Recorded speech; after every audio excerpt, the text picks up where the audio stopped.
기도합니다. 하나님 아버지 감사합니다. 오늘 목요일 아침입니다. 오늘도 하루 하나님 말씀과 동행하게 하시고 우리의 삶이 승리하게 하옵소서. 예수님 이름으로 기도합나이다. 아멘. 네, 하나님 말씀 읽겠습니다. 시편 19편 1절에서 14절 제가 읽습니다. 하늘이 하나님의 영광을 선포하고 궁창이 그의 손으로 하신 일을 나타내는 도다. 날은 날에게 말하고 밤은 밤에게 지식을 전하니 언어도 없고 말씀도 없으며 들리는 소리도 없으나 그의 소리가 온 땅에 통하고 그의 말씀이 세상 끝까지 이르도다. 하나님이 해를 위하여 하늘에 장막을 베푸셨도다.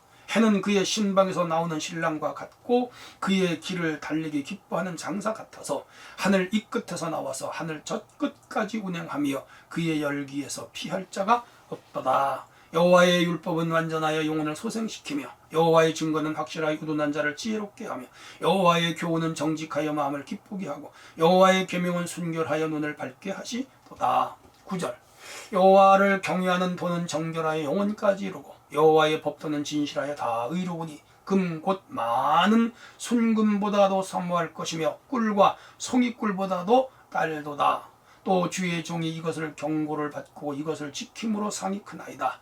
자기 허물을 능히 깨달을 자 누구리요. 나를 숨은 허물에서 벗어나게 하소서. 13절 주의 종에게 고의로 죄를 짓지 말게 하사 그 죄가 나를 주장하지 못하게 하소서. 그리하면 내가 정직하여 큰 죄가에서 벗어나겠나이다. 14절 나의 반석이요 나의 구속자이신 여호와여 내 입의 말과 마음의 묵상이 주님 앞에 연락되기를 원하나이다.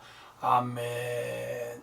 네, 성도 여러분, 오늘 목요일 아침입니다. 정말 새벽기도 막 마치고 지금 영상을 녹화하고 있습니다. 하나님은 해가 오늘 하루 여러분과 복된 날로 역사해 주기를 주님의 이름으로 축원합니다. 오늘 주제는 창조주 영광의 계시, 해와 같은 주님 말씀, 그렇게 되겠습니다. 오늘 본문은 크게 두 부분으로 구분이 됩니다. 1절로 6절 자연을 찬양하는 다윗, 7절에서 14절 하나님의 말씀, 율법을 찬양하는 다윗, 그렇게 되겠습니다. 자, 그러면 한 절씩 간략간략하게 정리합니다.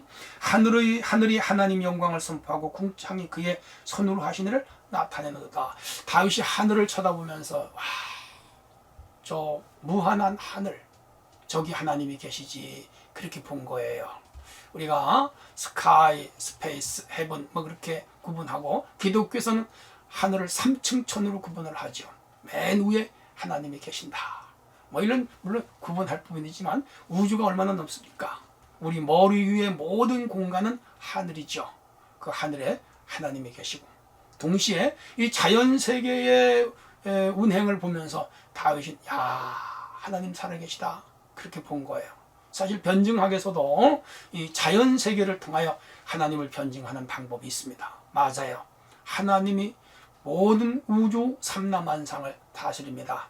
다윗의 신앙으로 본 눈이에요. 오늘 우리도 이 눈으로 우주를 보면서 자연을 보면서 하나님을 봐야 됩니다. 2절 날은 날에게 말하고 밤은 밤에게 지식을 전한다. 사실 날이라는 게 하루잖아요. 1년 365일. 그 뭐죠? 지구가 태양을 한 바퀴 도는 시간을 365일. 그리고 지구가 하루 스스로 한 바퀴 도는 자전을 하루. 공전은 365일, 자전은 24시간. 그렇게 되나.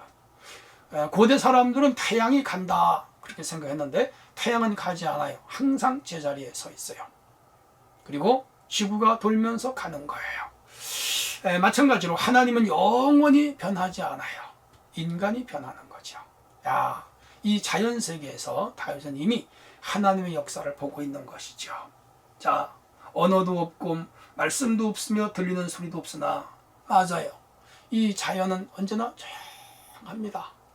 태양이 가는 소리도 없고 지구가 돌아가는 소리가 물론 크다 그래요. 인간이 듣지 못할 뿐이에요. 근데 산속이나 숲속에 들어가 보면 진짜 고요하고 조용해요. 우주가 돌아가는 소리는 그렇습니다. 원래 하나님은 조용하게 일하는 분이죠. 다윗은 이 자연 속에서 세미한 하나님의 숨결을 듣고 있는 거죠. 그의 소리가 온 땅에 통하고 그의 말씀이 세상 끝까지 이르도다. 하나님이 해를 위하여 하늘에 장막을 베푸셨다. 그래서 이 자연세계의 아름다움을 보면서 역사하시는, 창조하신, 운영하신, 경륜하시는, 경영하시는 하나님을 보는 거예요. 그런데 이 세상 정치 시끄럽잖아요.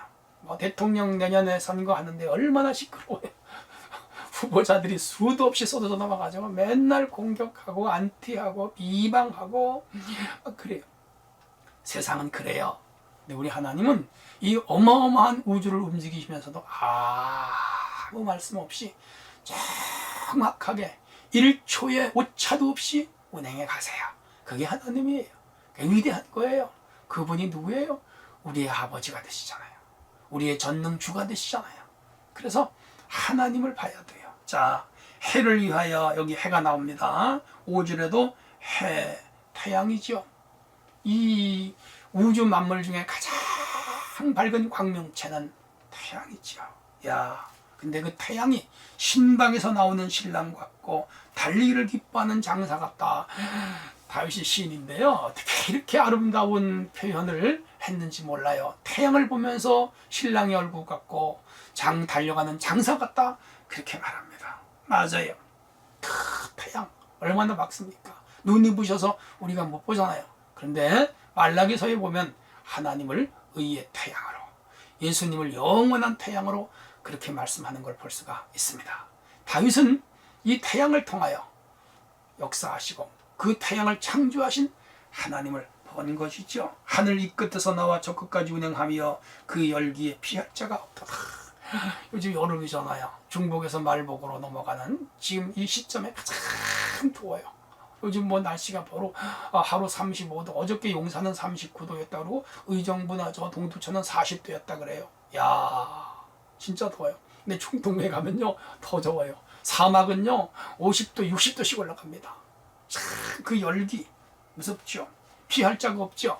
그런데 그 뜨거운 열기가 있어야 오곡백과가 물어있고 식물들은 뜨거워야 좋은 열매를 내는 거예요. 하나님이 그렇게 하셔서 우리 인간들이 먹고 살 수 있는 모든 양식을 주시는 것이죠. 하나님의 열기, 하나님의 열정이죠. 오늘 우리도 이 하나님의 열정을 닮아야 돼요. 사업을 하든 직장생활을 하든 또 개인적인 성취와 꿈과 목표를 가졌던 그것을 이루기 위하여 이런 열정을 가지고 살아가야 됩니다. 우리 성도들 오늘 하루도 이 뜨거운 열기만큼 열정을 다하여 살아갈 수 있기를 바랍니다. 한편 7절에서 14절은 이 태양이 이 자연세계를 비춘다면 하나님의 말씀, 하나님의 율법이 우리의 영혼의 세계를 이끌어 가신다. 그렇게 본 거예요. 이 구조적으로도 얼마나 멋진 장면인지 모릅니다. 7절 율법은 완전하여, 8절 교훈은 정직하여, 하반절 계명은 순결하여 그렇게 말하고요. 9절 도는 정결하여, 법도는 진실하여. 여기서 다윗은 하나님의 말씀을 이렇게 구분해요. 율법, 증거, 교훈, 계명, 도, 법도 다 말씀이에요. 특별히 이 다윗 시대에는 모세오경, 율법을 아주 중요하게 여겼어요. 야, 시편은 다윗이 썼으니까 그 이후에 시편이 성경이 되잖아요. 근데 다윗 시대에 하나님의 말씀은 시편, 선지서 이건 다 다윗 후세대에 나온 거니까 다윗에게는 율법, 모세가 쓴 그 오경, 특별히 신명기 이 말씀이 그에게는 꿀보다 달았다고 생각을 했어요. 태양보다 더 귀한 거라고 생각을 했어요. 그래서 지금 앞에서 자연을 들추어낸 것은 자연세계 태양보다 더 귀한 하나님의 말씀을 찬양하기 위한 서론적인 부분이었죠.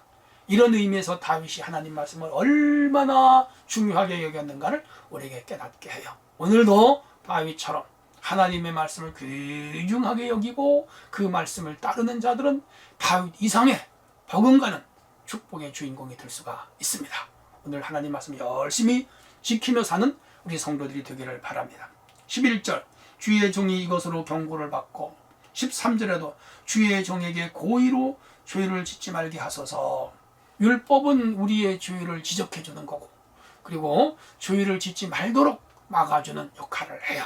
그래서 그는 모세오경 율법을 읽으면서 어떻게 해서라도 죄를 짓지 않으려고, 그래서 그 13절에 고의로 고범죄라고 개역성경에 번역이 됐고요. 신약에 넘어오면 성령 회방하는 죄, 그게 고의로 짓는 죄예요. 성도 여러분, 이건 죄인데, 주일날 교회 안 나가면 죄인데, 예배 안 드리면 죄인데, 알면서 예배 안 드리면 안 됩니다. 10계명, 하나님을 위한 계명과 사람에게 향한 그 계명을 우리가 거짓말하지 말아라, 탐내지 말아라, 미워하지 말아라 그랬으면 그걸 죄인데 알면서 그런 죄를 지면 안 돼요. 하나님의 말씀은 우리를 죄 짓지 못하도록 예방하는 능력이 있고, 죄를 지면 회개하는 능력, 회개하게 하는 능력이 있으며, 우리가 이 성경을 읽다가 죄를 발견하고 고백하면 죄를 치료하는 능력이 있어야 고로 우리는 하나님의 말씀을 잘 믿고 지키고 따라가도록 힘써야 됩니다. 그래서 하나님의 말씀이 그 심령에 있는 사람은 마음속에 의의 태양이 있는 사람이죠. 자, 이렇게 해서 14절의 결론을 내립니다. 반석이요 구속자이신 여호와야. 그러면서 나의 말과 나의 마음의 묵상이 주께 연락되기를 원합니다. 저는 새벽기도 후에 이 찬송을 가끔 불러요. 나의 입술의 모든 말과 나의 마음의 묵상이 주께 연락되기를 원하네. 생명이 되신 주, 축복이 되신 주, 나의 입술의 모든 말과 나의 마음의 묵상이 주께 연락되기를 원하네. 이렇게 부르고 나면 마음이 평안해져요. 하루 즐거워요. 성도 여러분, 오늘 하루도 입술의 말과 마음의 묵상이 주님께 연락되는 하루가 되시기를 바랍니다. 하나님 아버지 감사합니다. 오늘도 귀한 말씀으로 우리에게 힘을 주시니 덥고 짜증나는 이 더위와 또한 두렵고 무서운 코로나19의 재앙 가운데도 하나님 우리를 붙잡아 주실 줄로 믿습니다. 예수님 이름으로 기도하옵나이다. 아멘.